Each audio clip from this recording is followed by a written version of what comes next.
Hello students, last example पे आ चुके हैं अपन। Example number 11। इसके बाद सीधे एक्सरसाइज। तो क्या कह रहा है देखो इस एग्जांपल में, average of 4 positive integer is 39। ठीक है, तो गिवन कंडीशन स्टार्ट करेंगे बिल्कुल आराम से। गिवन दे रहा है आपको एवरेज ऑफ 4 पॉजिटिव इंटीजर 39। अब उसमें से हाईएस्ट इंटीजर जो दे रखा है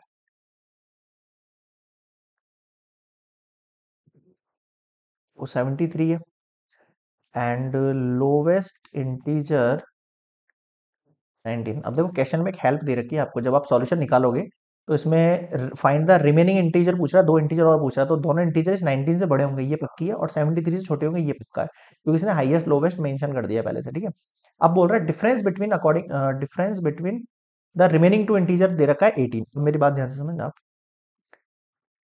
according to question,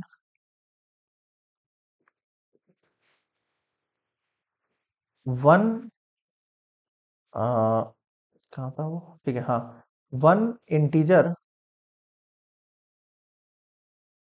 is late कर रहा हूं मैं ना, लेट कर रहा हूं मैं वन, लेट वन इंटीजर दे रखा है आपको x, एंड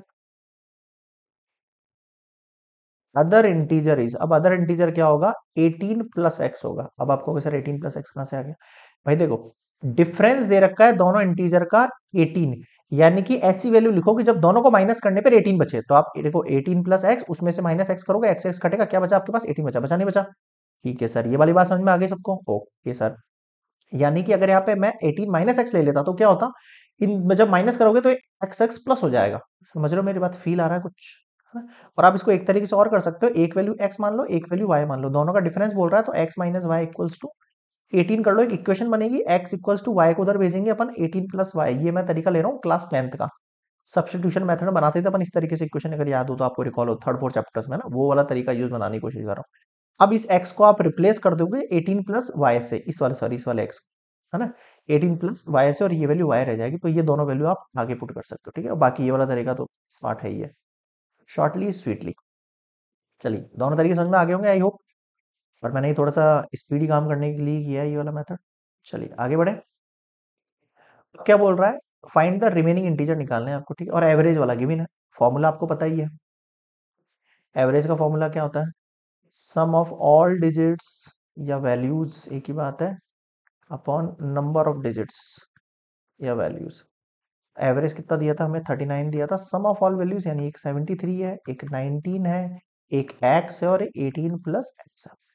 डिवाइड में कितनी, 4 वैल्यू, 4 को उधर मल्टीप्लाई कर दूं, क्रॉस मल्टीप्लाई, कितना हो जाएगा 39, 44 16 156, इनको ऐड करो, 70 80 90, ये हो गया, ओके, 9 10 12 20 110 हो गया, प्लस 2x हो गया, ओके, 110 को उधर भेजेंगे, कितना बचेगा आपके पास, 10 50 40 46 इक्वल्स टू 2x, 2 2 जा 2 3 जा, ये x की वैल्यू कितनी आ गई आपके 23, but this is only not answer. इधर देखो, आपकी एक वैल्यू तो x है और दूसरी वैल्यू क्या है, 18 प्लस एक्स, तो ये तो हो गया आपके पास रिमेनिंग इंटीजर। ठीक है, एंड अदर जो होगा वो क्या होगा, 18 प्लस 23 होगा, ऐड करो कितना हो जाएगा आपके पास, सिंपल है, 3 है, 2 ऐड करेंगे इसमें से तो 20 40 41। तो यहाँ साइड में मैं आंसर लिख रहा हूँ, hence remaining integer are 23 and 41। अब मुझे बताओ यहाँ तक क्या समझ में नहीं आया, क्लियर है यहाँ तक, तो ये दोनों वैल्यूज आपका क्या हो गई है, आंसर हो गई है। इसके बाद हम सीधे एक्सरसाइज पे भागेंगे, और आपको भागते भागते क्या करना है, इसके बाद सीधे नेक्स्ट वाला जो क्वेश्चन नंबर 1 स्टार्ट होगा एक्सरसाइज 3.1 का, वो बिल्कुल नहीं देखना है। क्यों नहीं देखना है, खुद से पहले प्रैक्टिस करेंगे आप लोग, क्वेश्चंस वगैरह खुद से निकालेंगे, कोशिश करेंगे 40 से 50% क्वेश्चंस आपको सॉल्व खुद से ही करने हैं, और आपको आ जाएंगे, बिल्कुल मैं श्योर हूँ। आप कंसेप्ट अच्छा पढ़ा है आपने, एग्जाम्पल सारे पढ़ रखे हैं, तो बिल्कुल आई एम श्योर आपको आ जाएंगे। फिर आपको इनके बाद कोई डाउट आता है, कुछ हार्ड क्वेश्चन आता है, कुछ लैंग्वेज समझ में नहीं आती है, तो वो उनके लिए आप हेल्प लेना यहाँ पे चैनल से। ठीक है, बट मोस्टली क्वेश्चन जो है खुद से ट्राई करना, उसमें कुछ गलतियां होंगी, बट वो एक्चुअल में आपके कंसेप्ट को और शार्प बनाएंगी। जितनी ज्यादा मिस्टेक अभी होंगी एग्जाम्स में, उतनी ही कम मिस्टेक होंगी, ये कंसेप्ट आप हमेशा याद रखना, अभी सबसे ज्यादा और एग्जाम में सबसे कम।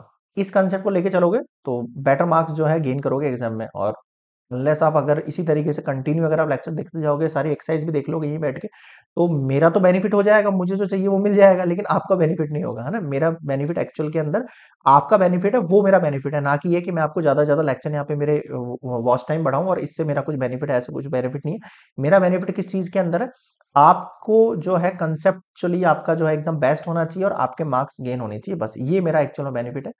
तो मेरा बेनिफिट यही है ना, तो आप उसको वॉच टाइम में बढ़ा के मुझे दो मत, ठीक है। तो आप जो है अपनी मेहनत करो अच्छे से और कंसेप्ट स्ट्रांग करो, मार्क्स गेन करो और मुझे कमेंट्स के अंदर रिप्लाई करो आप कहाँ कहाँ से और क्या क्या मार्क्स गेन कर रहे हो, बस वही मेरे लिए हैप्पीली होगा। ठीक है, तो मिलते हैं एक्सरसाइज 3.1 के साथ। बहुत हो गया आज का ज्ञान, चलिए गुड बाय।